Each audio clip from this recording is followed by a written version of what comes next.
welcome. So glad you're here. I'm gonna get straight to it. I know we have all been so eager to see the remaining Ellowyne doll, and here's the thing. I have not been trying to hold out and to be super dramatic about this. I have not seen the sample myself until about 5 minutes ago when it just arrived overnight from FedEx from Ernesto, who Robert sent it overnight to him to California.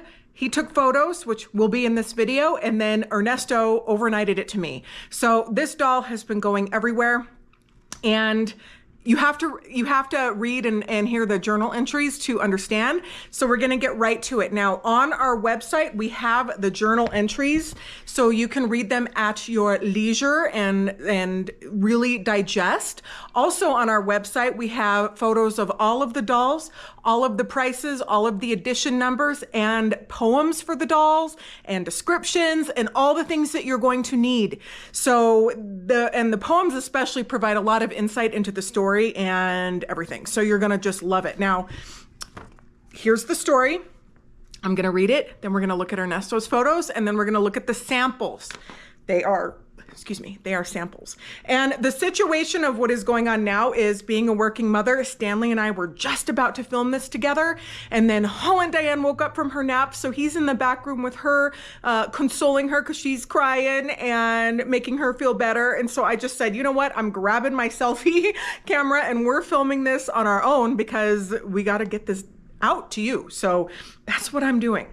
All right, Ellowyne's journal. So first we're gonna read from Ellowyne's perspective, and then we're going to read from Nima's perspective. Okay, it's been a while and Dr. Bantam was not happy with me. I know I'm supposed to be writing in this journal every day, but I just don't know. It seemed like things were starting to go well, and I kind of forgot. Today was my appointment with her, and I got to her office just a few minutes late, but even a little late is never good. She doesn't say anything about it, but I know she's probably not happy. That's how we started the session. Ugh. I really did want to talk today. It wasn't a good week, for I had a less than comfortable encounter with a friend of Prue's. She's new to the area, and she and Prue are taking the same art class at an art institution on Thursday nights. Prue really likes her and wanted us to meet. I was looking forward to it. We agreed to meet for lunch late last Friday at Awesome Coffee, which has awful coffee but great sandwiches, with a view of Bay Bridge.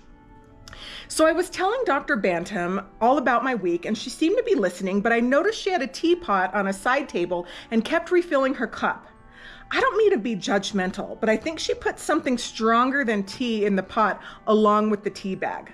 I wonder if it's during just my sessions. Anyway, I got to Awesome Coffee a bit late, and I didn't mean to be, but the buses were running off schedule, and Prue and her friend were already there. Prue introduced us. Her friend's name is Nima, and she's beautiful. She was wearing this long, straight, rust-colored jumper with a pink turtleneck, and she had these great hoop earrings. 6 or 8 bouncy braids framed her face. Also, beautiful brown, almost black eyes. Interestingly, the first thing she asked me, smiling, was if she and Prue had gotten the meeting time wrong.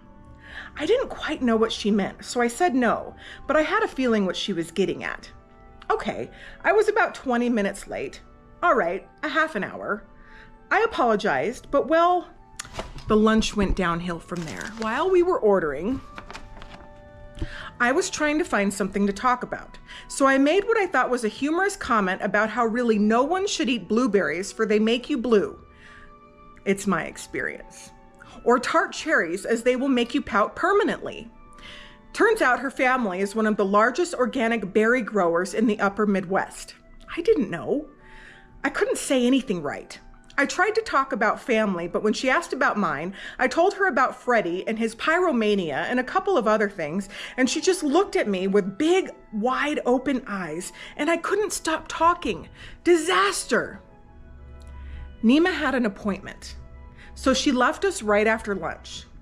Was it because of me? Prue was like, "What happened to you? You never talk so much. And what was all that about your family and the other stuff? Sweetheart, I know she'll like you, but you can't spring everything on her at once." So we talked a few minutes more, then Prue had to get back to work. She did make me feel a little bit better, but wow, usually people like me. At least they don't hate me right away. I wish that was the end of it, but a couple days later, I ran into Nima again, and that was kind of worse. Grandma was going off on another impromptu business trip, but had a charity event that she planned to attend to, but because of the trip, she couldn't. So she asked me to go. I always stay away from those things, but Rufus agreed to go with me, so I kind of imagined that it would be fun. Or at least that's what I thought. Grandmother wanted me to wear a gown that she had just put on her line. It was a favorite of hers, but she couldn't produce it because I guess the fabric was a little too difficult to work with or something. But she made a copy for a longtime client's daughter. The gown is spectacular with a beaded bodice and a full skirt made of yarn feathers. I actually was looking forward to just wearing the gown. The event space was beautiful. The place was pretty crowded and everyone was so dressed. And then I saw Nima. And to my horror, she was wearing the exact same dress as me. And her hairstyle was as similar as mine. And I was so embarrassed. And I thought this would be the end of any friendship I was thinking of that I might have with her. So what do? I turn around like Cinderella at midnight. And I ran away with mascara-saturated tears flowing down my cheeks. As I escaped, I could hear Nima calling my name, but I just couldn't bring myself to go back. Later, Rufus, who ran after me, explained what Nima wanted to tell me, and that was that it was a gorgeous gown, and so gorgeous that two fashionable women with great taste had coincided in wearing it. Of course, I hate myself for this, but I had to say I was annoyed at how he went on and on about how beautiful she was. But I just wonder if Nima and I are ever going to be friends. That's Ellowyne's entry. Now let's read Nima's journal. I don't understand why Prue was so anxious for me to meet her friend Ellowyne. I love Prudence, and she's so talented. But Ellowyne, she's so, I don't know, different. She's really pretty. I have no reason to doubt that she's nice, but we just didn't hit it off. Of course, my mom always said I can be a harsh judge of people, and I guess I must give Ellowyne time. But the whole thing with the dress, she looked great, and I loved it on myself too. Why did she run away? I guess she overreacted. At least her friend Rufus, such a nice guy, apologized, and she ran after her and promised me that Ellowyne was above all a kind soul. But I just wonder if Ellowyne and I are ever going to be friends. So we've read the journal entries, we know what happened, and now we are going to bring in Ernesto's photos of Nima, Ellowyne, and then he has photos of their dramatic scene, and Ellowyne even has tears on her face. You're gonna love it. All right, take it away.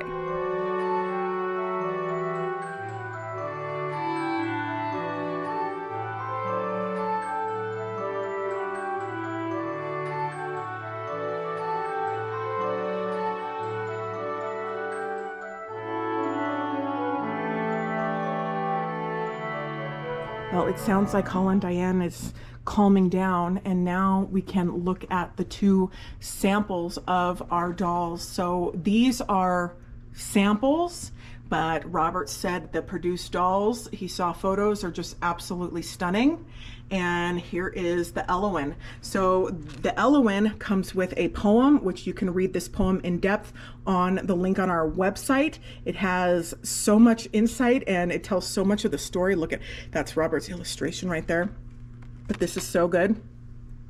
So this is, the Ellowyne is a limited doll. There are 125 of the Charmed, I'm sure, Ellowynes, and yeah, I think she's absolutely stunning. She has eyelashes and the wonderful hairstyle. Let's get in there so you can see it, and she's just beautiful. So look at the website, look at the photos, and you can see everything. She has long rooted hair and she's just stunning. So if you want to see her next to her BFF, her soon-to-be BFF, one of them, Nima, they look like that. So they're hanging out right now in our Tonner display, which I think is just absolutely wonderful. We have Earning Her Stripes right here. This is a rare resin Ellowyne that Robert made, and other Ellowynes from our series. But I hope you enjoyed this peek, and The convention is going to start soon. If you have not registered, do it. We have so many fun programs and things that are happening for our event. Let me get into the screen here. It's really just going to be so much fun. And we have edited and loaded over 25 programs that span all different subjects from antique to vintage to modern. And we have all kinds of fun things happening, great downloads, all kinds of things. You can join for as little as $5, or you can contribute as much as $50. And there's all kinds of levels in between. And then we also have the Billy Harris Scholarship Fund. So Billy Harris is so generous, and she provided that. We're also going to have shopping by other sellers. We have, I think, around 15 other sellers that are loading their albums on Facebook, and you can shop there. So hope you enjoyed this peek, and I had fun sharing it with you. Happy doll shopping. Bye.